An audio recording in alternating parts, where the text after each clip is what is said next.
Well, I finally got my orange peeler in the mail, and this is similar to the apple peeler that I have, except this thing only peels. It doesn't core and slice anything.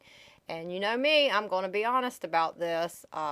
If these people had any sense, they would call this something besides an orange peeler, because peeling oranges is the worst thing that it does. I'll show you how this works out. Uh, Unlike the apple peeler, the apple just spins and then gets pushed through the end and where it cores and slices. Well, this one, the blade rides along a shaft and peels, and you can see that it does take the peel off.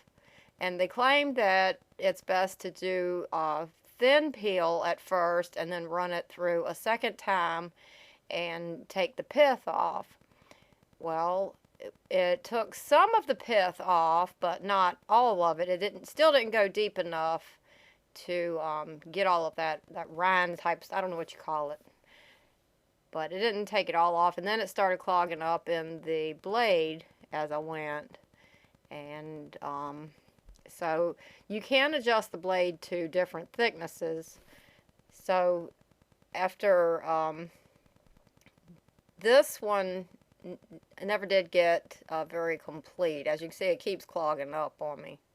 So on the next orange, I set the blade a little deeper and ran another orange through. And as you can see, the rind, more of the rind came off with the peel this time. But when I ran it through the second time, it would only remove part of it, and the blade kept clogging up. By the way, I initially ordered this from a website called Goodman's, which is a place that I buy things like my pressure canner gaskets, the additional trays for my dehydrator, all that type of stuff. But these things are out of stock, and it doesn't look like they're having any luck getting any more in stock. So I instead bought this one off of eBay. Somebody sells them there for $20 and shipping is included. And I don't have any connection with Goodman's or this eBay person or anything like that. Somebody's sure to ask where I got this thing from, so that's where I got it. But even though it doesn't do a good job on peeling oranges, it does a great job on peeling apples, and it'll also peel potatoes. But as you can see, this orange here isn't working out all that well either. The blade keeps clogging up on me. So I gave a third orange a try.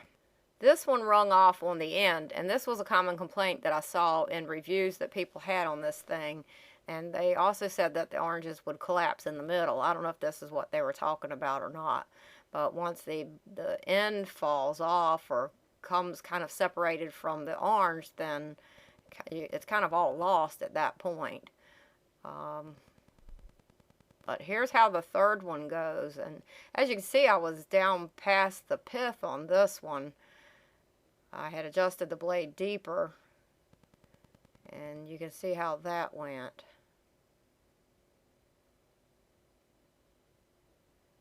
So that's how it peels oranges. I don't think it does a real good job of peeling the oranges, actually. One thing I can say in favor of peeling oranges on this is if you wanted to make candied orange peels, it would be ideal for that because you can get the peel off without the pith. And you could do the same thing for lemons.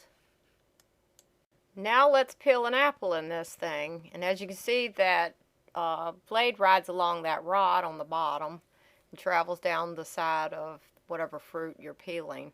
And it actually does a real good job on apples.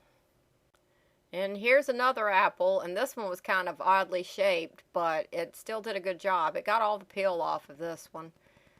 This one's kind of pear-shaped, and that's another thing that I wanted this for, was to peel pears.